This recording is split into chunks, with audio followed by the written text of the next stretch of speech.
Maaf Halo ya, Mbak ini Vira. settingan. Halo, sorry nih, settingan tempatnya aku lagi sama Ibu Direktur Kaliana Mitra. Coba teh, aku mau live dulu. Belum ada yang nonton kan ya? Udah ada nih, Mohon udah maaf, ada lima bentar. orang.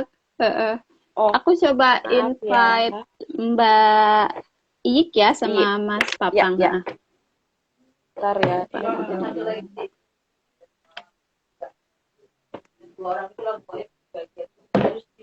Ini suara kalian masuk loh ya ke sini ya. Mohon maaf lahir batin. Udah. Gimana? Kagak bawa. Oke, gimana caranya nutupin?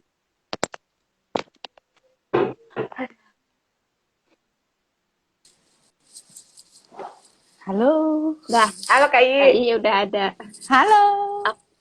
Aku sudah invite Mas Papang, tapi tunggu.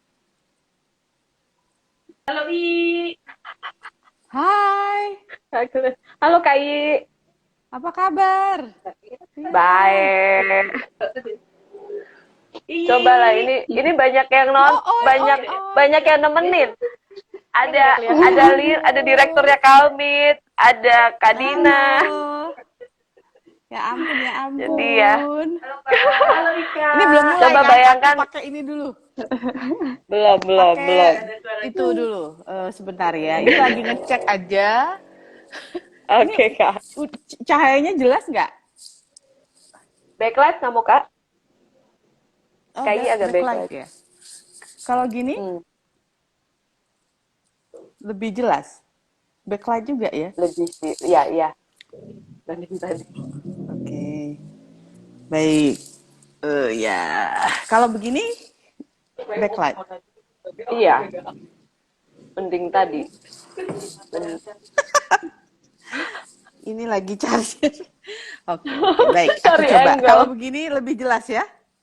Iya. Oke, sip. Kalau gitu Nah, aku pindah stop. sedikit. Ya, aku pindah sedikit. Aku sudah invite Mas Papang, tapi sepertinya belum di accept ininya, Oke. undangannya, requestnya.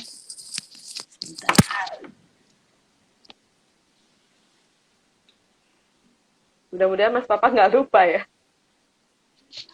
Dia online sih, sudah online. Oh, udah on. Oke. Sudah bisa kirim invite-nya, cuman masih belum di-approve kayaknya. Oke. Nanti aku karena host, nanti selama diskusi aku paling off cam ya Mbak ya. Ya. Oh, Sip. Mas Papang enable to join, kenapa ya?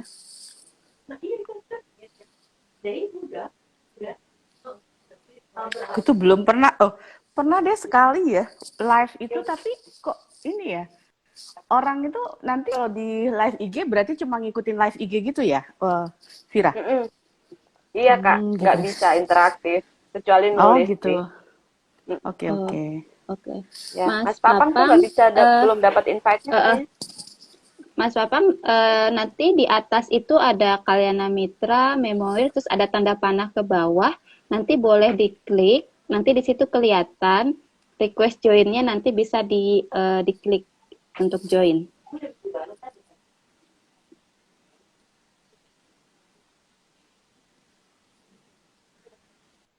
Nah,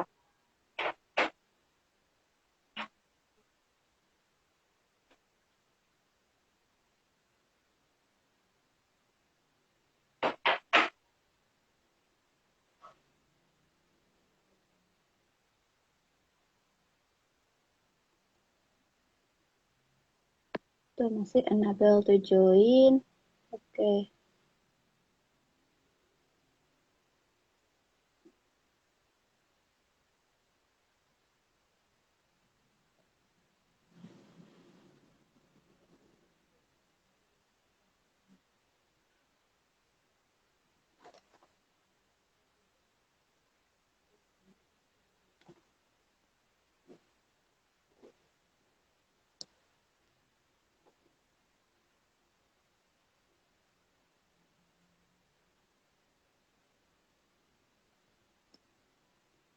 Masih belum? Ah, sudah. Nah, itu udah. Sudah. Oke. Silakan Mbak Vira kalau mau mulai. Oke, siap. Terima kasih. Ini Selamat Mbak Iyi malam. masih oke ya? Ah, udah. Udah. Oke. Ya, maaf nih saya agak pilek, agak anak ingusan. Eh, suaraku terdengar jelas, KI, Mas Papang? Jelas. Oke, terima kasih. Selamat malam teman-teman dan selamat malam KI, Ibu Dr. Sriwiyati Ediono. Beliau adalah dosen hukum pidana di Universitas Gadjah Mada. Kemudian selamat malam juga Mas Papang Hidayat, aktivis HAM yang sudah malang melintang di isu HAM di Indonesia berpuluh-puluh tahun. Oke, lebay gue. Sampai Oke, rambutnya selamat putih. malam. Salam. Sampai rambutnya putih mikirin HAM di Indonesia. Oke. Malam ini kita akan berbincang dengan kedua narasumber kita. Saya biasa memanggil Mbak Triwiati Ediono dengan sebutan I. Beliau adalah kakak kelas saya di Hukum UGM, jadi daripada kepanjangan manggilnya, saya akan tetap manggil KI. Kemudian Mas Papang. Nah, malam ini kita akan berbincang terkait dengan CEDAW. Apa itu CEDAW? CEDAW adalah salah satu konvensi internasional tentang penghapusan segala bentuk diskriminasi terhadap perempuan yang telah diratifikasi oleh Indonesia melalui Undang-Undang Nomor 7 tahun 1984. Nah, sebagai negara yang sudah meratifikasi konvensi ini, maka Indonesia memiliki kewajiban untuk melaporkan kemajuan atau progresnya, begitu, progres dari implementasi konvensi ini kepada komite yang namanya sama dengan konvensinya, yaitu Komite CEDAW, setiap 4 tahun. Nah, baru-baru ini Indonesia sudah mengirimkan periodic report-nya, state report, kepada Komite CEDAW dan sudah terjadi apa yang namanya constructive dialog kalau teman-teman di aktivis HAM untuk mekanisme HAM internasional. Jadi ada yang namanya proses constructive dialog antara pemerintah dengan komite, dan setelah constructive dialog tersebut ada yang namanya concluding observation yang dikeluarkan oleh komite.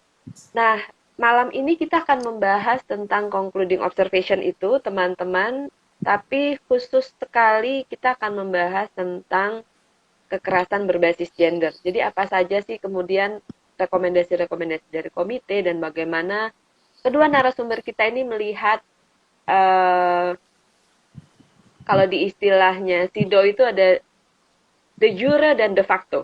De jure itu yang tertulis, dan de facto itu faktanya di lapangan seperti apa gitu. Nah, saya langsung ke KI aja untuk pertanyaan pertama KI, karena malam ini kita akan fokus untuk isu kekerasan berbasis gender.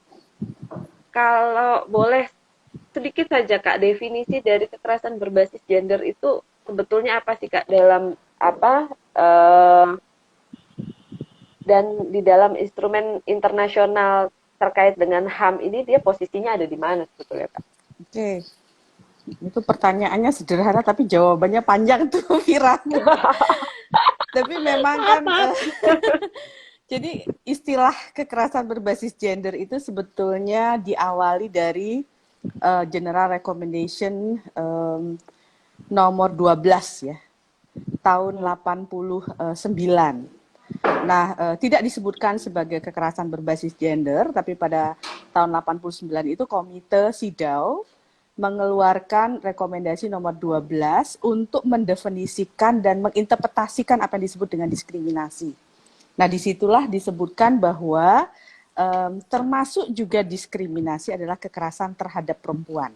Nah itu ya, jadi pertama istilahnya adalah kekerasan terhadap perempuan. Memang General Recommendation nomor 12 sangat sederhana, mendefinisikan diskriminasi berbasis gender melahirkan berbagai bentuk kekerasan terhadap perempuan, ya termasuk yang terjadi di dalam rumah tangga, publik, dan tempat kerja. Nah, saat itu sangat sederhana, hanya beberapa paragraf. Nah, kemudian pada General Recommendation nomor 19 tahun 1991 barulah muncul yang disebut dengan kekerasan berbasis gender. Nah, di sini disebutkan sama Komite CEDAW, kekerasan yang berbasis gender ini khususnya terhadap perempuan itu hadir karena adanya relasi-relasi yang tidak setara akibat adanya perbedaan antara laki-laki dan perempuan yang berbasis jenis kelamin sebetulnya istilahnya, tapi jenis kelamin yang perluaskan.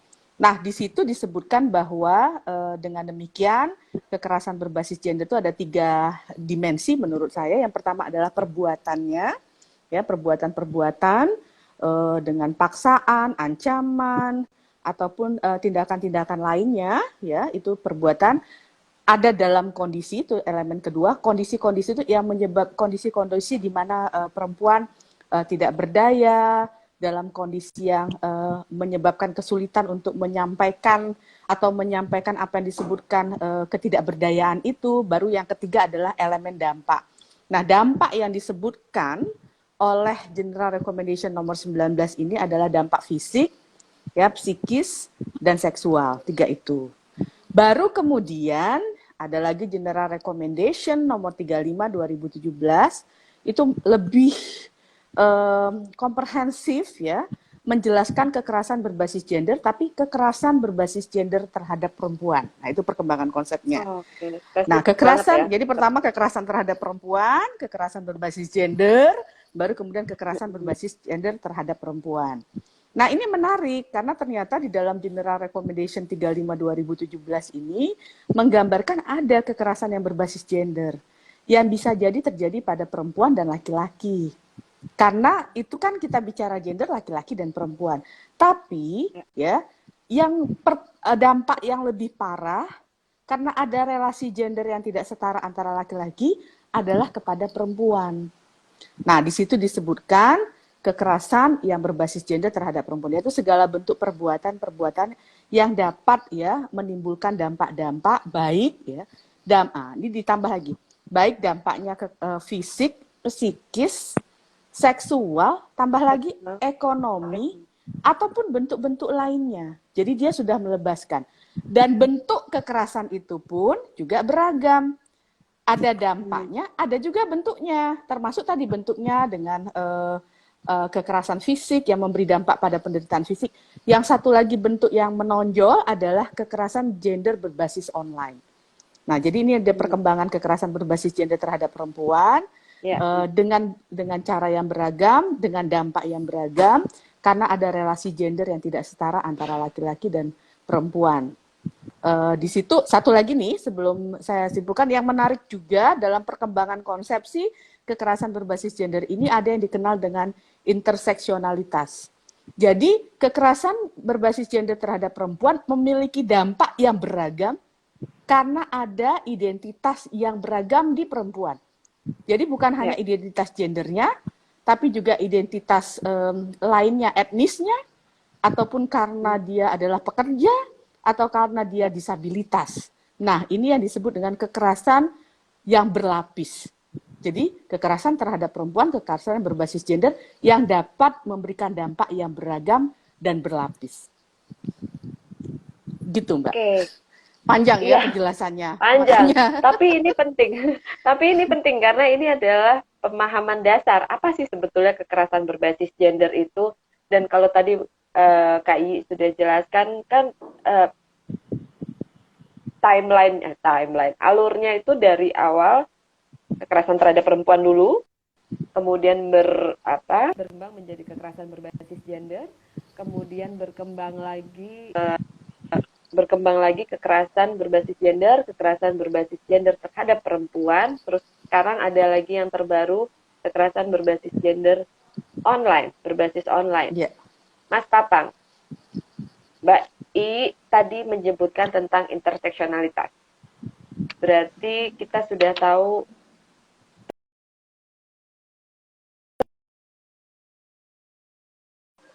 bisa difabel tadi atau apa lagi ya, banyak banget pokoknya. Perempuan. Nah, ini peran negara nih Mas. Peran negara. Mas Papang sudah bekerja di isu HAM bertahun-tahun, begitu sudah melihat banyak sekali konvensi HAM yang diratifikasi oleh Indonesia.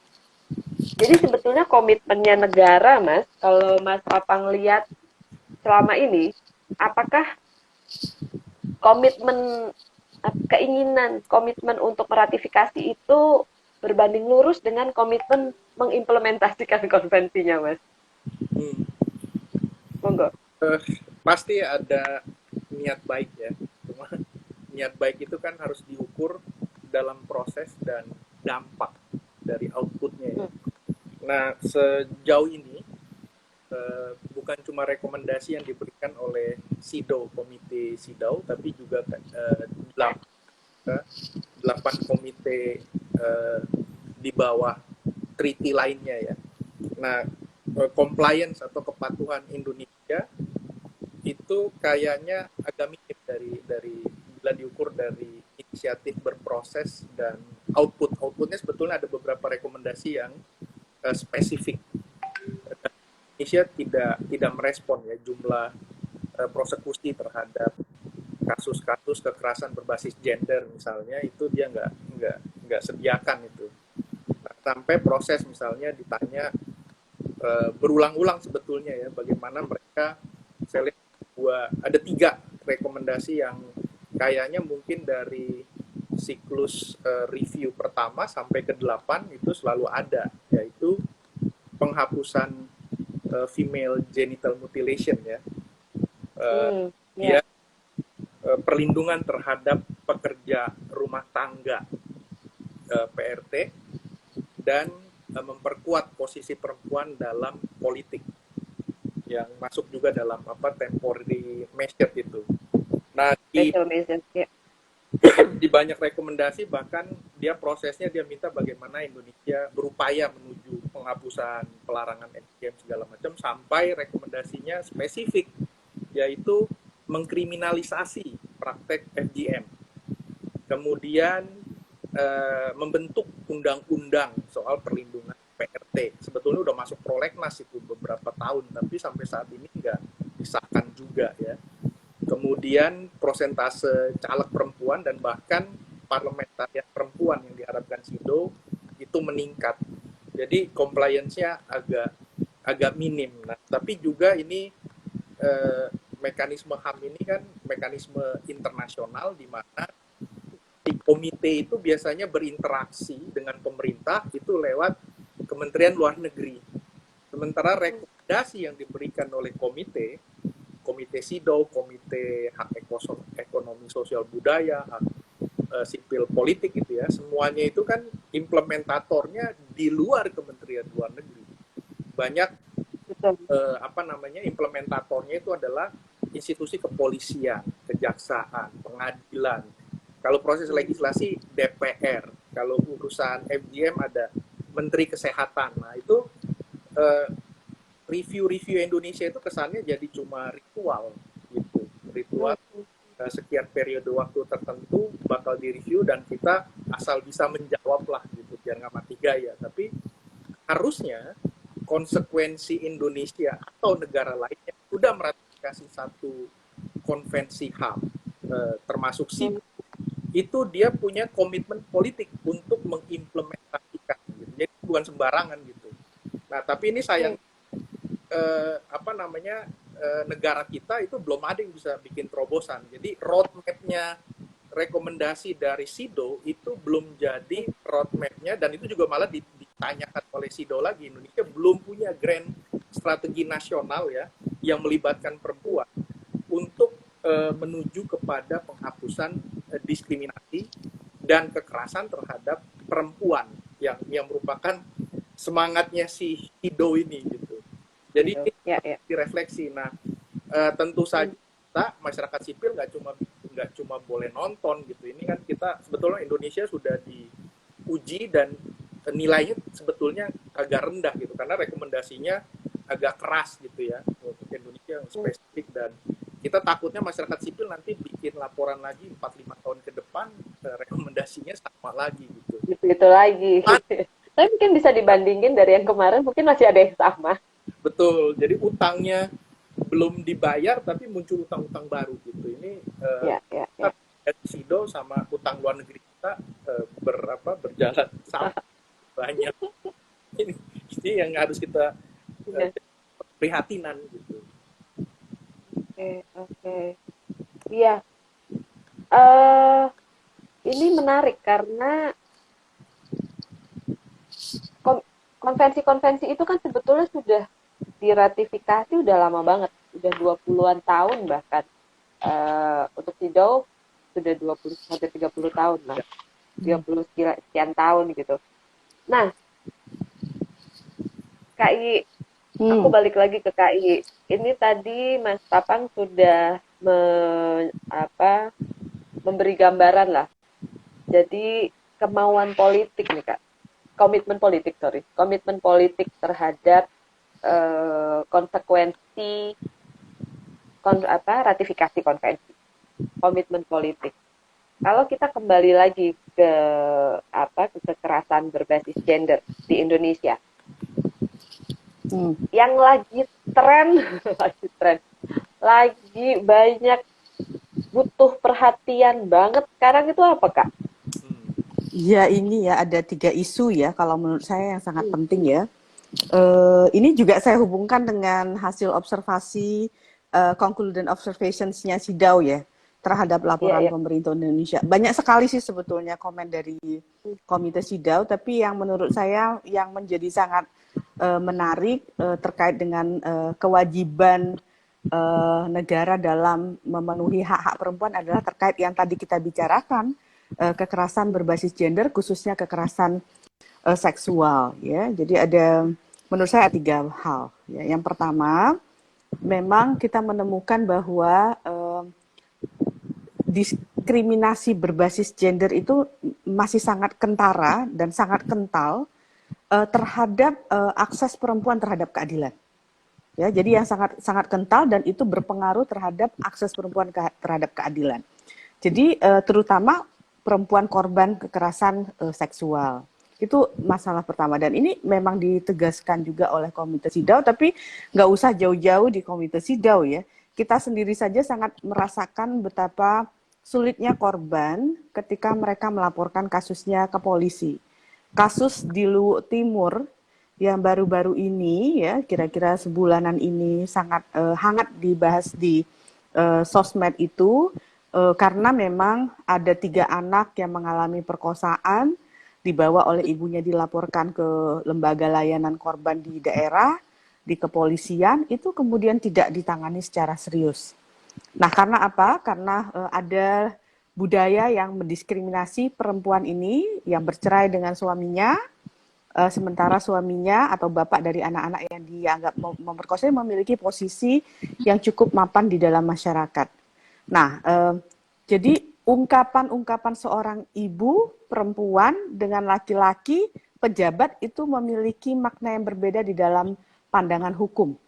Ya, jadi ada diskriminasi yang sangat jelas ketika perempuan membawa kasusnya ke dalam kasus hukum. Nah, itu satu hal. Dan bangunan diskriminasi ini sebetulnya masuk kepada misalnya pandangan-pandangan yang sangat bias. Kalau bahasa kita sebut judicial stereotyping. Jadi stereotip tentang apakah benar mereka menjadi korban, apakah apa yang terjadi pada saat tidak dipercayai.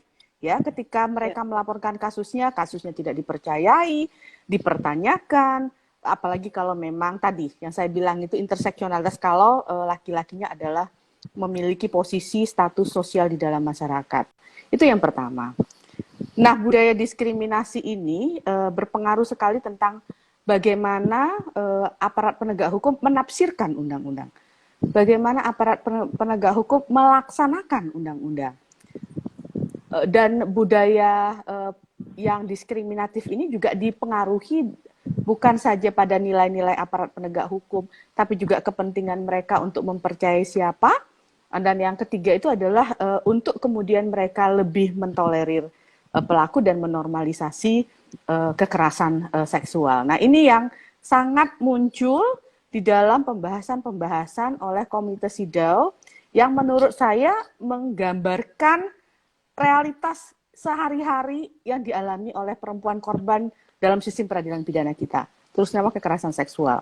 Ya, itu yang pertama. Yang kedua, hal yang muncul dan dipertanyakan adalah ketika ada sistem peradilan pidana yang tidak memadai, kemudian akses perempuan terhadap keadilan berat, tentu kan kita menganalisis apa yang terjadi. Memang karena sistemnya memang tidak memadai, sehingga kita perlu mendorong adanya peraturan perundang-undangan. Nah, di sini komentar dari Komite SIDAW juga meng-highlight tentang rencana reformasi hukum di Indonesia yang masih naik turun, ya. Jadi Komite SIDAW bilang seharusnya RUU tindak pidana kekerasan seksual itu menjadi prioritas. Apapun caranya dia menjadi prioritas karena sudah banyak bukti yang menunjukkan bahwa gagalnya sistem hukum kita dalam menangani kasus kekerasan seksual. Nah, saya pikir apa yang disampaikan SIDAW, Komite SIDAW merepresentasikan perasaan kita juga, itu ya.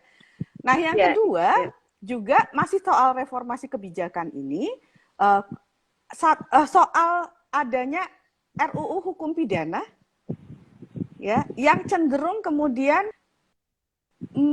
kan kita sudah punya undang-undang PKDRT yang spesifik, tapi RUU hukum pidana mengeneralisasi kekerasan yang harusnya kekerasan berbasis gender menjadi kekerasan umum. Nah, ini saya pikir juga problematik, dan saya juga melihat di dalam RUU hukum pidana itu bahwa kekhasan sebagai kekerasan dalam rumah tangga itu hilang. Dan ini sebetulnya dipertanyakan oleh Komite SIDAW juga. Ya, di mana letak Itu kekerasan netral berbasis gender ya, gendernya? Kak ya? Jadi sangat netral gender, dan ingat netral netral gender itu dalam situasi yang unequal, tidak setara, dia menjadi apa istilahnya diskriminatif.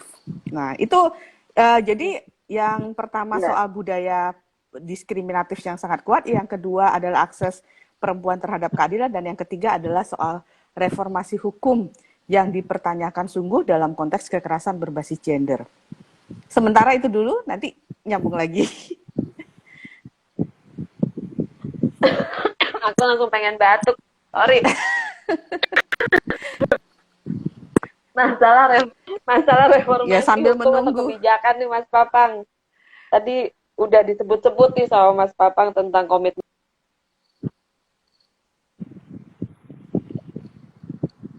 Halo?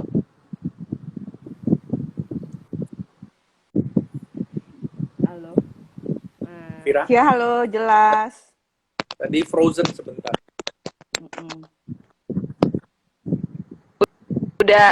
Udah oke ya? Oke sekarang.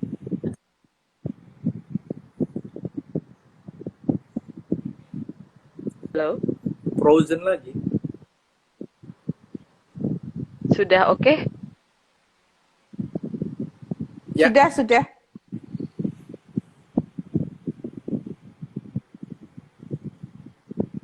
Sudah nyambung lagi?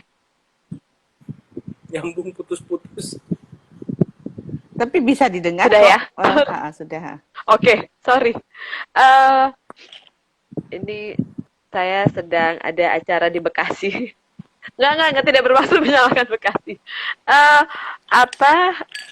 Kalau bicara masalah reformasi kebijakan, tadi disambung, aku mengkaitkan lagi dengan komitmen politiknya nih Mas Papang.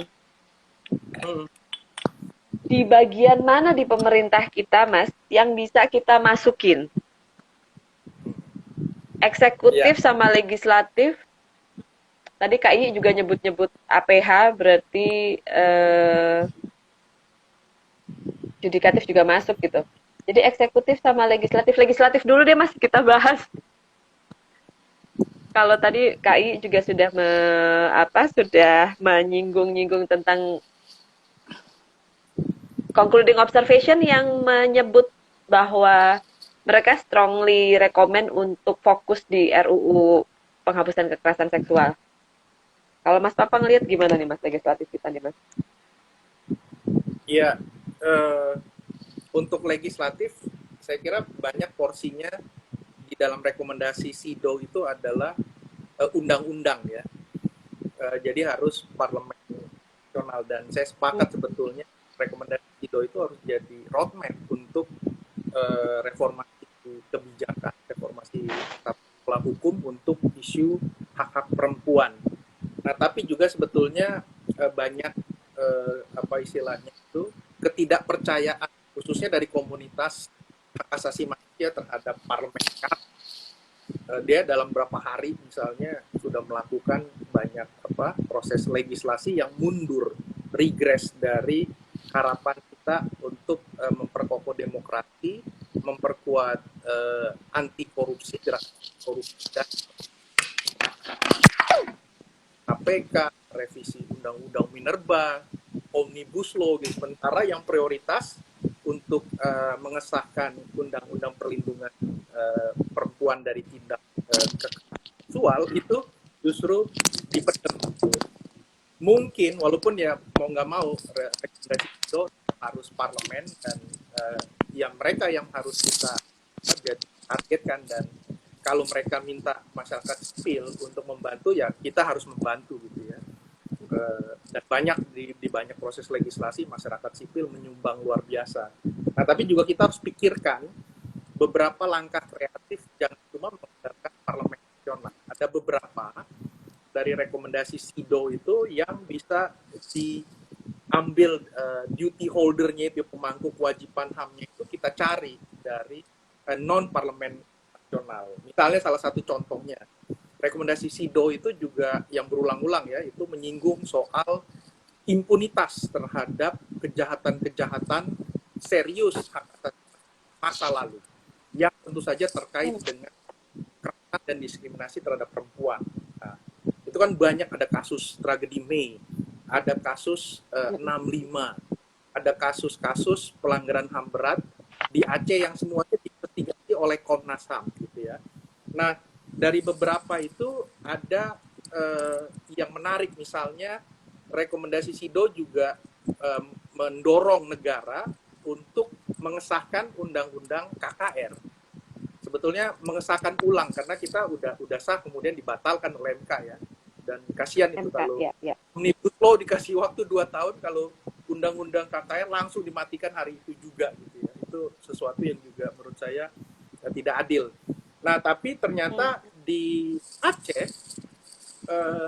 anggota-anggota DPR Aceh itu menggolkan, walaupun ada payung hukum lebih besarnya yaitu Undang-Undang Pemerintahan Aceh, untuk bikin komisi kebenaran level lokal gitu.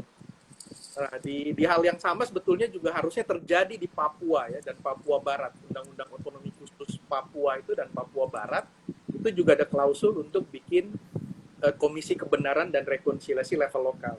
Nah, di Aceh menariknya adalah komisinya udah bekerja, dan dalam waktu dekat itu mungkin dia akan mengeluarkan laporan serius pertama ya. Nah, itu sesuatu langkah yang cukup maju gitu. Sebelum buat laporan, mereka bisa mengorganisir kesaksian publik secara terbuka maupun tertutup, dan memberi ruang kepada korban-korban termasuk korban perempuan untuk mengeluarkan suara gitu. Itu sesuatu yang mahal. Dulu ada apa istilahnya itu, simposium soal 65, itu ya sebetulnya level minimalis, tapi korban-korban pelanggaran HAM atau penyintas kasus 65 itu udah senang karena dikasih ruang formal gitu, bukan cuma diundang LSM lagi, tapi sekarang oleh negara. Nah, model-model hal itu coba dipertimbangkan gitu. Atau juga kalau kita mau thinking outside of the box gitu ya, misalnya ada sesuatu yang menarik juga, yang sekarang juga lagi kontroversial, tapi menurut saya bisa jadi model gitu ya, yaitu adanya Permen Dikbud ya, soal apa istilah penghapusan kekerasan seksual di dunia, pencegahan dan penghapusan ya. Persis, itu sebetulnya bagus dan harusnya justru diikuti oleh Permenaker untuk melawan kekerasan seksual di dunia kerja ya. Jadi itu ILO juga ada ada konvensinya segala macam, dan itu juga bagian dari SIDO. Nah, saya juga baru ingat sebetulnya ada konvensi lain, tapi ini tidak terlalu terkenal gitu ya. Itu soal artistic freedom, dia di bawah UNESCO. Walaupun kontennya adalah Apa itu, Mas? ya. Jadi konvensi tentang perlindungan kebebasan artistik dan kebudayaan. Dan Indonesia terlibat lead sektornya itu Kemendikbud. Nah, di salah satu laporan yang harus dibuat itu, si komitenya, si UNESCO itu, minta ada pertanyaan, bagaimana Indonesia melawan kasus-kasus kekerasan seksual di dunia seni atau budaya. Ini gara-gara apa ini, kasus di Amerika itu, si Epstein atau siapa itu ya, seorang selebriti itu menggunakan posisi dia untuk melakukan pelecehan dan perkosaan juga, kekerasan seksual terhadap perempuan. Nah, di Indonesia saya kira pasti ada kasusnya gitu, di dunia seni itu ya, di dunia sinetron, musik, segala macam itu pasti ada. Nah, harusnya langkah-langkah itu bisa diambil kalau misalnya DPR-nya terlalu terlalu idle, terlalu diam, terlalu stagnan. Cari cara-cara seperti itu gitu. Jadi kita lihat negara ini kadang-kadang kan nggak bisa dilihat sebagai satu struktur yang homogen gitu ya, satu camp. Itu biasanya ada spektrum berbeda. Walaupun nanti untuk isu investasi itu mereka bisa bersatu dengan cepat gitu ya. Satu undang bisa menggeser, mengganti puluhan undang-undang lain, bisa kompak mereka cepat gitu. Tapi di urusan lain Barisan cepat rapat. dicari iya. Di Palu itu wali kota yang sekarang jadi gubernur Sulawesi Tengah itu pernah bikin kebijakan kreatif yang tentu saja kebijakannya itu dikawal oleh penyintas dan komunitas masyarakat hak asasi manusia di sana gitu, yaitu memberikan kebijakan si wali kota itu bukan cuma memberikan pernyataan maaf terhadap komunitas penyintas keluarga korban dari 65, tapi juga memberikan banyak program-program di bawah kewenangan dia sebagai wali kota untuk memulihkan sedikit dari perampasan hak yang dialami oleh korban-korban di sana. Dan korban sana sadar bahwa wali kota nggak bisa menggantikan pengadilan. Dia tidak bisa menghukum pelaku, tapi paling tidak bisa memberikan sedikit keadilan gitu. Jadi ada program kalau kita di dalam masyarakat HAM affirmative action ya, temporary measure kalau si SIDO itu bilang gitu. Nah, itu yang temporary measure atau affirmative action itu coba yang kreatif bisa dibuat gitu. Saya kira itu salah satu usulan dari saya itu untuk menafsirkan rekomendasi SIDO gitu ya. Rekomendasinya luar biasa itu. Banyak yang sebetulnya yang kita juga akui jadi masalah, tapi sampai isu-isu yang sangat kontroversial itu kan. Ada dekriminalisasi aborsi, bayangkan. Kemudian ada rekomendasi dia tambahkan 2, yaitu atasi akar masalah dari isu pelacuran, tapi dia minta ada dekriminalisasi terhadap pekerja seks komersil misalnya. Ini isu yang sangat sangat sensitif, dan itu menguji sejauh mana Indonesia ini negara yang progresif untuk isu-isu HAM dan demokratisasi, karena isu itu sebetulnya isu yang kita anggap sudah harusnya kita diskusi debatnya ke isu itu gitu. Tapi ini yang FGM, yang domestic workers itu ya, PRT aja belum selesai itu. Impunitas terhadap kasus Mei 98 itu mentok di Kejaksaan Agung gitu. Itu kan menyedihkan gitu. Iya. Saya ingat concluding observation tentang FGM itu pertama kali keluar tahun 2007. 2007. Dan sekarang sudah 2021. Masih keluar juga ya. 2000. Jangan sampai nanti periodic report berikutnya masih ada nih. Ya. Oke. KI, sebagai orang hukum KI. De jure-nya ini udah banyak, Kak. Aturan-aturannya udah manis-manis semua kan. Termasuk udah ratifikasi banyak konvensi HAM lah gitu. Tapi de jure-nya ya seperti yang tadi Kakak bilang, Mas Papang juga sudah sampaikan gitu. Masih ada banyak yang inline begitu dengan de jure-nya nih, de facto-nya.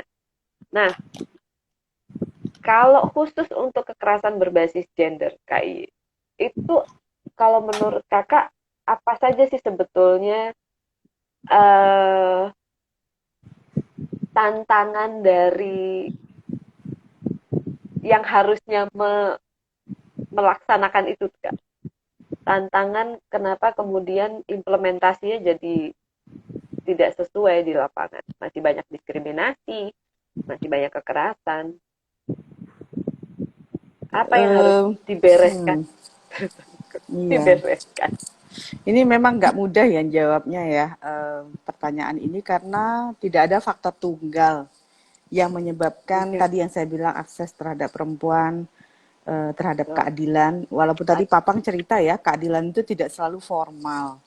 Ya, banyak jalan menuju keadilan kan gitu bahasanya ya. Pengadilan adalah salah satu, tapi ada mekanisme-mekanisme komplain lainnya yang juga sebetulnya bisa digunakan kan gitu ya, kalau tadi saya mendengar dari apa yang disebutkan oleh Mas Papang.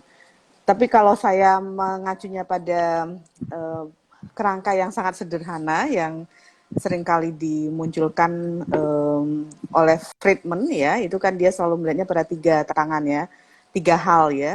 Pertama adalah dalam level norma-norma hukumnya, dalam level implementasinya atau struktur hukumnya, dalam level budaya hukumnya kan gitu ya. Kalau di dalam level norma hukum, ya itu tadi, kita itu sebetulnya sudah ratifikasi konvensi CEDAW. Tapi implementasi, jadi kan konvensi CEDAW itu kan mensyaratkan adanya norma-norma yang harus dibangun oleh pemerintah. Ya, untuk satu, bahasanya mengadili pelaku, ya, terhadap kekerasan seksual. Kemudian ada juga norma yang melindungi hak-hak korban.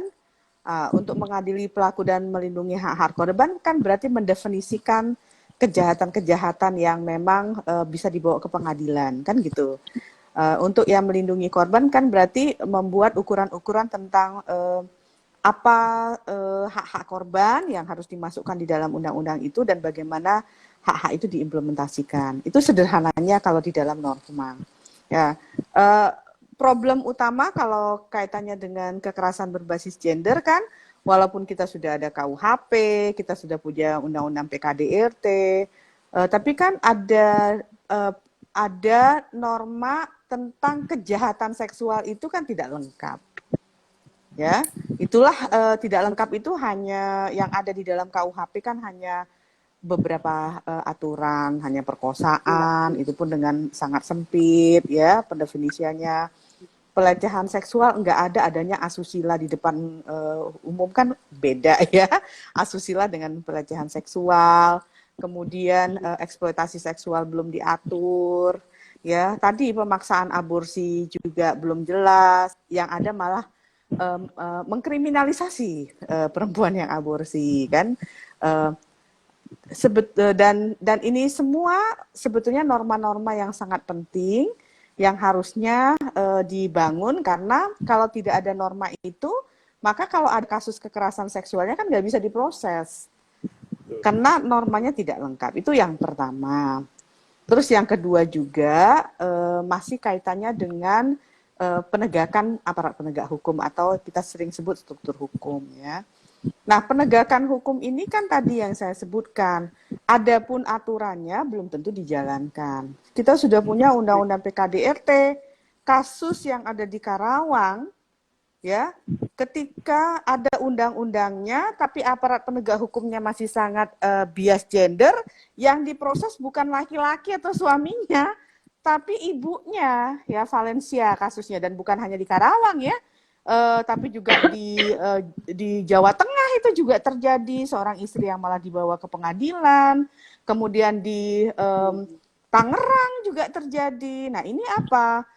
Undang-undangnya sudah ada, tapi struktur penegak hukumnya dengan punya tadi ada 5 hal ya, nilai-nilainya masih bias gender, ada kepentingan-kepentingan lainnya, ada institusi atau budaya budaya penegakan hukumnya yang kacau balau, yang tidak menganggap kasus itu menjadi kasus prioritas, ya.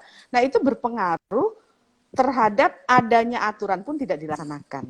Kalaupun dilaksanakan, itu tidak untuk kepentingan perlindungan hak-hak perempuan. Nah, ini yang terjadi. Baru yang ketiga tadi yang saya bilang, budaya yang sangat mendiskriminasi perempuan. Dan budaya ini sangat kuat ya, berpengaruh lah terhadap misalnya, udahlah, nggak usah dilaporkan ke polisi, udahlah, nggak ada gunanya kalau dilaporkan ke polisi. Alhasil apa? Memang yang dilaporkan ke polisi dan diproses itu hanya sekitar 10% ya, nggak lebih dari 10% yang masuk ke pengadilan. Sebagian besar kasus nggak dilaporkan karena satu, ketidakpercayaan terhadap sistem yang ada, yang kedua ada rasa takut, yang ketiga memang tidak mendapatkan dukungan dari masyarakat. Nah, tiga faktor utama itu ya itu tadi, jadi berpengaruh terhadap tidak adanya keadilan bagi korban kekerasan berbasis gender, apapun bentuk keadilan itu. Mau lewat peraturan formal maupun lewat misalnya mekanisme internal, lewat kampus, lewat kerja ya, kantor. Kan sebetulnya kan di kantor itu harusnya ada yang namanya peraturan perusahaan. Karena tadi Mas Papang sudah menyebutkan loh, sebetulnya kita sudah ada surat edaran Menaker tahun 2011 tentang pelecehan seksual di tempat kerja. Ya, itu hampir tidak ada pemantauannya seberapa banyak perusahaan yang menerapkan surat edaran untuk memasukkan zero tolerance policy itu di dalam sistem perusahaan.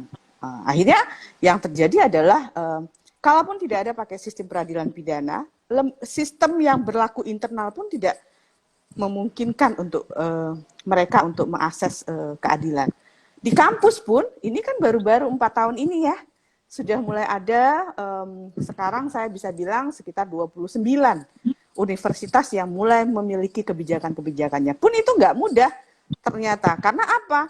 Ketika banyak kampus yang mendesak menteri untuk mengeluarkan peraturan, menteri malah yang harusnya membantu para pihak yang ingin memperjuangkan hak-hak sivitas akademik yang aman dari kekerasan, di counter ya, di counter oleh berbagai pihak di luar kampus. Ya. Nah, ini kan jadi problem. Di luar kampus, kita yang di dalam kampus membutuhkan, di luar kampus yang bilang ngapain loh? Yang ribut. Kita yang minta kok, kita mau melindungi diri kita gitu ya. Ini lucu banget sih sebetulnya. Nah, ini semua saya kira memang karena tantangan kita terberat adalah budaya yang masih sangat diskriminatif terhadap perempuan itu. Ya. Kak, apa namanya? Aku jadi pengen nangis dengar itu tadi. Sebagai aparat penegak hukum, sebagai aparat penegak hukum juga gitu. Apa yang bisa dilakukan? Paling tidak kalau kakak tadi bicara masalah sosial budaya, bagaimana masyarakat tidak mendukung gitu ya, sehingga kemudian korban tidak berani melapor, tidak berani melapor ke polisi, satu karena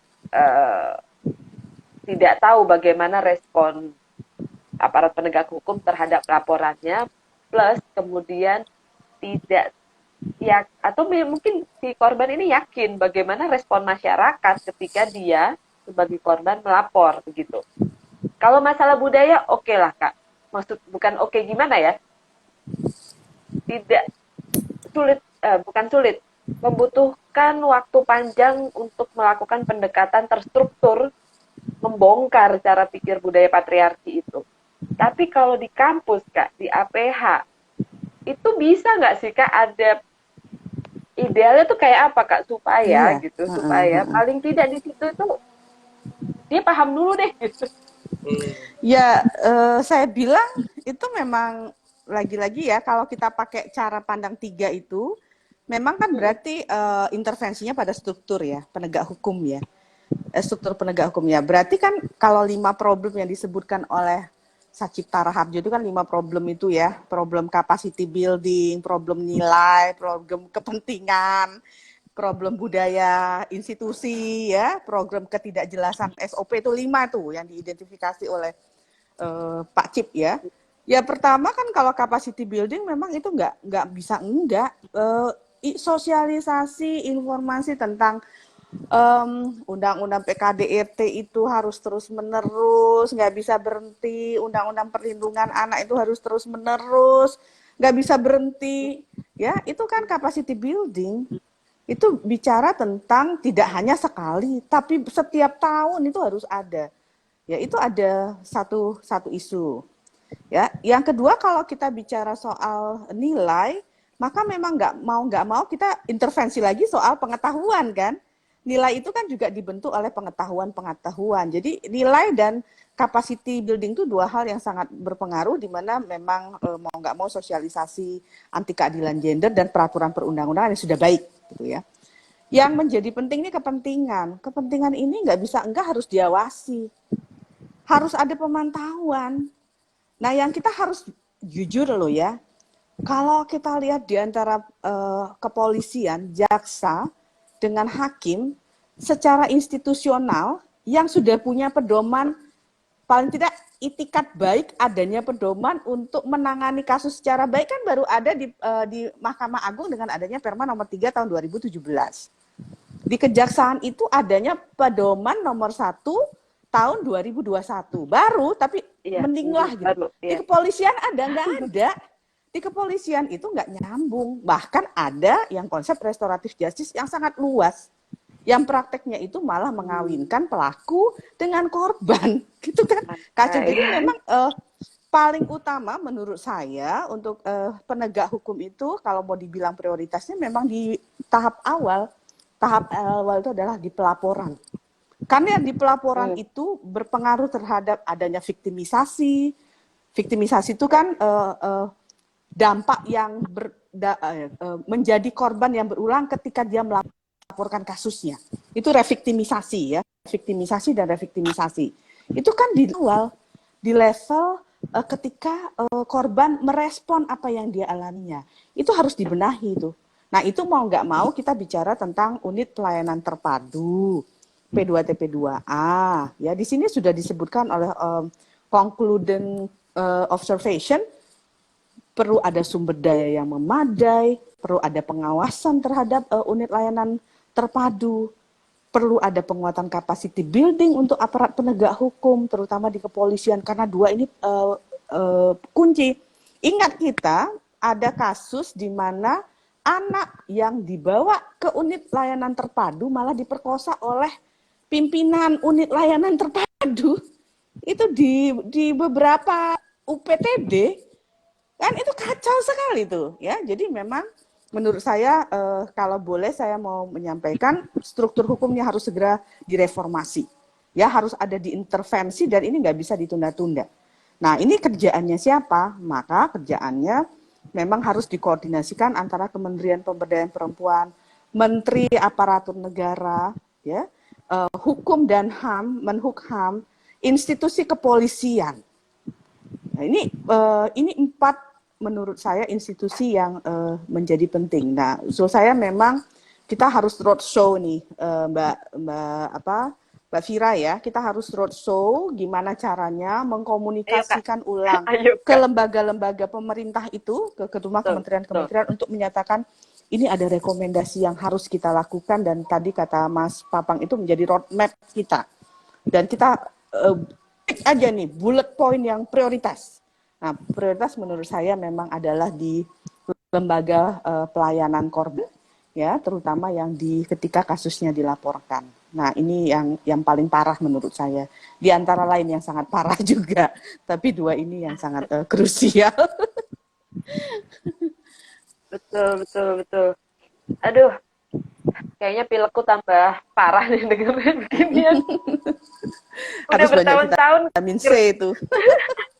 Udah bertahun-tahun ngerjain begini tapi tetap aja masih shock gitu sih Kak. Denger yang begini kayak diingatkan tapi dalam arti yang masih kayak gini juga deh. Saya bilangnya 10 tahun yang lalu kayak gini juga. Iya Kak. Saya bilang ini sebagai persisten isu. isu yang Isunya yang terus-menerus persisten ya. ada belum terurai sejak awal reformasi Ya. kita. Ini kita harus mempertanyakan ulang nih, reformasi untuk perempuan tuh jadinya seperti apa ini? Ya, Saya persiskan mempertanyakan isu. revolusi mental. Oh enggak. Karena Ya, merevolusi mental karena menurut saya itu mereformasi budaya-budaya yang harmful. Harusnya. Kita sudah 10 menit menjelang selesai ini kakak-kakak. Eh, Satu hal yang saya ingin dengar sekali dari KI dan juga Mas Papang. Dengan semua keruwetan-keruwetan itu dan tadi KI sudah mengkerucut bahwa kita harus mengingatkan lagi nih pemerintah ada konvensi-konvensi ini dan ada rekomendasi-rekomendasi yang harus ditindaklanjuti. Sedangkan Mas Papang tadi juga sampaikan di awal, ini rekomendasi dikasihnya concluding observation ini dikasihnya ke Kemenlu nih. Sedangkan kementerian-kementerian yang seharusnya menjadi para pihak mengimplementasikan si rekomendasi-rekomendasi ini sering tidak tahu gitu, nggak tahu dan tidak terinformasi dengan baik bahwa ini loh, hey, kerjaan lo ini harus ditindaklanjuti. Mas Papang, pesan kepada pemerintah atau idealnya seperti apa, Mas? Kalau menurut Mas Papang, mekanismenya tuh yang ideal banget itu seperti apa? Ini kita bicara ideal aja dulu, Mas. Barunya kita tinggiin. Baru setelah itu gimana urusannya nanti deh ngerjainnya. Tapi KI barusan udah ngajak roadshow. Gimana, Mas? Baru yang ke ideal, yang dasar itu kita terjemahkan ke bahasa Indonesia seluruh concluding observation-nya SIDO. Biasanya mungkin Komnas Perempuan, tapi Komnas Perempuan kalau bikin publikasi mungkin di-share-nya ke NGO-NGO HAM gitu ya. Mungkin itu kesulitan.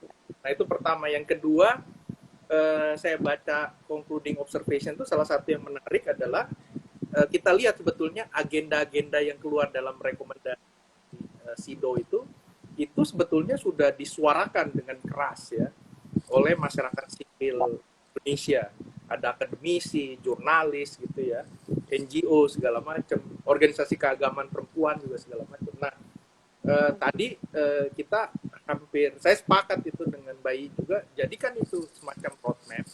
Dan kalau mau serius ya kita uji itu, kita bentuk semacam task force untuk percepatan, atau bukan percepatan, tapi untuk implementasi SIDO yang sebetulnya bagian dari proses kebijakan negara yang ideal soal pemenuhan hak-hak perempuan khususnya melawan diskriminasi dan kekerasan terhadap perempuan gitu. Jadi ada task force. Task force-nya ya mungkin karena SIDO, mekanisme internasional, ada Kemlu, ada Kementerian Hukum dan HAM, Kementerian Pemberdayaan Perempuan dan Anak ya. Tapi juga melibatkan siapa yang katanya dan ini banyak kawan-kawan kita di KSP yang kerjanya mempersingkat bottleneck gitu ya, plus kemungkinan anggota-anggota DPR yang menurut saya anggota DPR kita yang juga baik gitu, yang punya pemahaman bagus soal hak-hak perempuan gitu, itu juga dilibatkan, plus tentu saja kayak Komnas Perempuan gitu. Nah, syukur-syukur ada diskusi juga dengan masyarakat sipil. Nah, ini khususnya akademisi, saya kira akademisi kita ya banyak yang memang juga mengabdi pada kekuasaan, tapi juga banyak yang sangat kritis gitu ya. Jadi dilibatkanlah mereka gitu. Nah, yang terakhir ya mungkin NGO ya dilibatkan dalam implementasi SIDO. Sebenarnya kan rekomendasinya simple, percepat pembahasan, bukan pembahasan pengesahan RUU TPKS sekarang ya, tapi yang sesuai dengan standar internasional, standar HAM, soal definisi tentang perkosaan segala macam, konsen gitu ya, itu harus dimasukkan. Jadi bukan kesannya memang sudah yang anti terhadap kekerasan terhadap perempuan terpojok, tapi pakai cara-cara supaya ketentuannya itu diinflasi, nilainya diturunin gitu, di courting, itu nggak bisa itu. Jadi itulah salah satunya. gitu. Belum ada yang Hmm. ya tadi kita harus kerjanya panjang mengubah kultur tadi Mbak Iwi bilang ya. Itu mereview kurikulum pendidikan dari aparat penegak hukum, si kepolisian. Kepolisian itu banyak sekali peraturan internal Kapolri yang bagus ya soal hak asasi manusia, penggunaan kekuatan ketika menghadapi ancaman gitu ya. Tapi perkap-perkap itu nggak pernah jadi bahan pendidikan kurikulum dia gitu. Yang Oh gitu. karena Jadi kalau cuma apa dibikin training soal perkap HAM. Jadi masukan dari Komnas. Tapi biasanya itu setahun Komnas cuma bisa bikin karena jumlah anggota stafnya terbatas, jadi terbatas. Nah harusnya itu jadi kurikulum integral dari kepolisian. Polisi modern kan dia menghadapi isu-isu yang modern, jadi kekerasan berbasis gender, hak asasi manusia, kejahatan online. online Ya, segala ya. macam, bukan lagi latihan fisik gitu ya, kayak militer. Itu harus berubah gitu. Nah itu panjang, tapi saya kira dari rekomendasi dari masyarakat sipil sebetulnya ada beberapa yang kecewa juga. SIDO tidak bikin rekomendasi eksplisit untuk isu-isu perempuan di wilayah-wilayah tertentu seperti di wilayah Papua, di mana sekarang ini intensitas kekerasan yang dilakukan baik oleh aparat keamanan maupun kelompok pro kemerdekaan bersenjata itu menghasilkan korban di kalangan masyarakat sipil yang luar biasa. Orang ngungsi ketakutan, dan banyak pengungsi itu adalah perempuan gitu, yang ngurus anaknya gitu segala macam. Nah itu luput tuh dari situ, dia kasih clue-clue tertentu gitu ya, dia kasih isu pengungsi internal di Papua itu disandingkan dengan di Jawa Timur, mungkin dikaitkan dengan pengungsi internal komunitas Syiah, minoritas agama yang jadi korban konflik agama di Sampang misalnya. Nah itu clue-clue itu nggak eksplisit. Mungkin juga SIDO dia menganggap dirinya janganlah kalau banyak kata-kata Papua nanti dianggap rekomendasinya politis gitu ya. Nah itu tapi ya secara umum rekomendasi SIDO itu bagus dan roadmap kita gitulah ya, di Indonesia ya maksud saya. Itu Vira. Oke. Terima kasih Mas Papang. Kak Iyi, kalau dari Ya, rekomendasinya Sidau nih. saya kira memang saking banyak tadi saya bilang ya, isunya kan isu yang terus diulang-ulang ya. Perkawinan anak, kekerasan dalam rumah tangga, kekerasan seksual, kekerasan di konflik ya. Itu kekerasan di tempat kerja, perlindungan perdagangan orang, kriminalisasi aborsi, ya, kemudian kriminalisasi perempuan dalam prostitusi. Itu kan isu yang berulang dari Ya. satu rekomendasi sampai ke 8 ini. Ini kan laporan yang ke-8. Ya, ada perkembangan yang baik, tapi ada yang tidak selesai. Ya, nah ini nah jadi nanti ada roadmap, dari roadmap itu memang harus kita bantu itu, Vira, isu-isu yang berulang ini menjadi prioritas untuk segera direspon, ya, diintervensi. Ya. Bayi terputus. Halo, Kakak. Barusan keputus, Kak. Barusan Kakak keputus dikit. 30 detik. 30 detik. Halo, Kak Iyi. Kak Iyi, suaranya nggak kedengeran, Kak. Halo, Kak Iyi. Kak Iyi, halo. Dan Kak Iyi. Sepertinya tidak mendengar suara kita juga, Mbak ya. Jadi satu. Halo. Sudah. Oh, oke. Halo. Ya, Kakak barusan hilang suaranya, Kak. 1 menit. Lama ya 1 menit. Ini statement dari dosen, ibu dosen, jadi penting ini. Iya, ini penting banget ini. Kita tunggu sebentar. Halo, Kak Iyi. Halo. Kak. Apa itu? Kakak. Kak Iyi bisa dengar aku?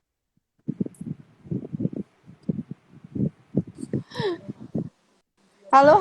Kak Iyi. Wah. Ya. Halo, Mas Papang, sambil nunggu Kak I, ada event, ada acara ada acara konstruktif dialog lagi tidak pemerintah Indonesia dengan Oh, komite HAM yang lainnya banyak. Ini banyak sekali. dalam waktu dekat, mungkin supaya teman-teman tahu juga.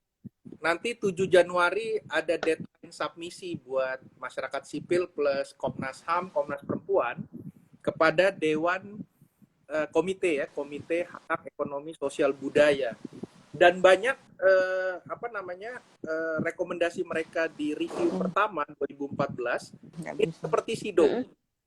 Jadi kekerasan terhadap perempuan itu berulang lagi di SIDO. Jadi itu harus dimanfaatkan. Kemudian 1 Maret Oke, ada lagi 1 UPR. Maret. UPR ini Oke. mekanisme di bawah treaty ya, tapi di bawah Dewan HAM. Jadi Indonesia dinilai oleh negara-negara tetangga maupun negara tetangga jauh gitu, seluruh dunia. 193 minus 1 Indonesia itu mereview. Kemudian di akhir tahun ada pelaporan juga ke Komite Hak-Hak Sipil dan Politik. Jadi banyak sekali Indonesia. Gitu. Oke, berarti 2022 ini banyak banget ya? Ya, jangan kita cuma 2024 untuk pemilu aja yang penting. Ini yang heboh ya? Iya. Jadi Sip. Oke, jadi 7 Januari Ecosop, deadline submission 1 Maret ada UPR, dan akhir tahun ada Sipol. ya. Oke, Kak Yi sudah bisa dengar suara kami? Saya bisa dengar. Apakah suara saya Oke. terdengar? Yang Sekarang kedengeran, Kak. Tadi Kakak nggak kedengeran sama sekali. Iya, Oh, kedengeran. sekarang sudah kedengeran, Kak. Iya, Oke. silakan Kak Yi Oh, maaf. dilanjutkan. Ya. Ini statement penting ini dari Kak Yi. Silakan Kak, sebelum kami tutup. Iya, jadi sebetulnya saya sangat setuju roadmap-nya harus diperkuat dan kita membuat prioritas ya, dan prioritas ini yang menjadi penting terhadap isu yang terus berulang dan tidak selesai. Baik isu-isu kebijakan, isu-isu penegakan hukum, dan perlindungan hak-hak perempuan korban kekerasan berbasis gender. Itu yang menurut saya harus kita arahkan itu. Dan yang kedua, memang dengan demikian menjadi penting juga adalah kembali meletakkan SIDAW itu sebagai kerangka kebijakan negara. Ini kan sudah saya pikir sejak reformasi, kemudian ada gender mainstreaming, itu sosialisasi yang sangat mendasar tentang training gender, training hak-hak, itu kan seperti tidak dianggap populer lagi. Nah, padahal isu-isu gender, keadilan gender, kesetaraan gender ini sangat kuat loh. Mengapa saya kira penting? Apa yang terjadi di DPR, ketidakpahaman DPR tentang hak-hak perempuan, keadilan, konsepsi izin, itu sebetulnya menggambarkan bahwa ada yang mandek dalam pemahaman yang sangat mendasar tentang hak-hak perempuan sebagai hak asasi manusia. Jadi kita kayak memang di satu sisi kita kelihatan sangat advance ya, tapi di sisi lain isu yang sangat mendasar ini memang harus kembali kita rumuskan, kita kembali mensosialisasikan SIDAW, bagian yang tidak bisa lepas dari upaya untuk penyelenggaraan negara di Indonesia. Saya kira itu dari saya. Oke. Terima kasih banyak Kak I. Itu penting banget bagaimana menginternalisasi nilai-nilai di dalam SIDAW. Wah, ini giliran moderatornya yang macet. Iya. Ini sekarang gantian aku yang hilang ya, barusan ya. Iya, betul. Oke, sebelum saya hilang lagi, terima kasih banyak Kak I, terima kasih banyak Mas Papang untuk diskusinya dan ilmunya malam ini terkait dengan kekerasan berbasis gender dalam kacamata SIDAW, konvensi SIDAW. Terima kasih informasinya juga nih Mas Papang tentang tanggal-tanggal penting untuk laporan ke Komite HAM yang lain. Mudah-mudahan apa yang kita diskusikan malam ini bermanfaat untuk kawan-kawan yang yang menonton dan mendengarkan. Sayang sekali kita tidak bisa berdiskusi langsung. Tapi memang untuk kawan-kawan yang bekerja di isu perempuan, di isu penghapusan kekerasan berbasis gender, concluding observation dari Komite SIDO ini menjadi alat advokasi yang sangat penting untuk teman-teman, karena di situ teman-teman bisa milih nih, kalau memang fokusnya di isu kesehatan reproduksi misalnya, pilih concluding observation yang terkait dengan kesehatan reproduksi, dan itu bisa menjadi alat advokasi yang sangat kuat untuk berbicara dengan pihak-pihak di pemerintahan yang memang mengurusi atau punya tanggung jawab memenuhi hak kesehatan reproduksi. Jadi kalau kawan-kawan memang berminat dan mau melihat concluding observation-nya, ada teman-teman bisa googling karena di situ di websitenya OHCHR ya Mas ya. Oh, kok aku lupa websitenya. Tapi nanti mungkin bisa tanya ke adminnya Kalyana Mitra, bisa dilihat di mana concluding observation-nya. Kita memang masih, kawan-kawan masih terjemahkan ke bahasa Indonesia, tapi versi bahasa Inggrisnya dan bahasa resmi PBB lainnya, bahasa Arab, bahasa Prancis, itu sudah ada. Silahkan kalau mau dibaca. Ya, Satu lagi, terima kasih sekali lagi. Iya, Kak. Jadi yang diterjemahkan concluding observation, rekomendasi nomor 35 2017, rekomendasi nomor 33 2015. Jadi 3 paket itu ya. Ya, tafsir. Iya. Tafsirnya. Oke, GR 35 sama GR 33 ya. Oke, siap Kak. Mudah-mudahan teman-teman yang mendengar di luar sana mohon bantuannya untuk bisa mendukung proses penerjemahan ini. Ya, terima kasih sekali lagi Kak I dan Mas Papa dan teman-teman yang sudah bersama kita malam ini. Sehat selalu, kita ketemu lagi di kesempatan yang lain, bincang-bincang tentang SIDO dan masalah-masalahnya. Baik, selamat malam, sehat-sehat selalu. Selamat malam. Makasih Kakak, Mas Papa. Selalu izin live. Iya, terima kasih.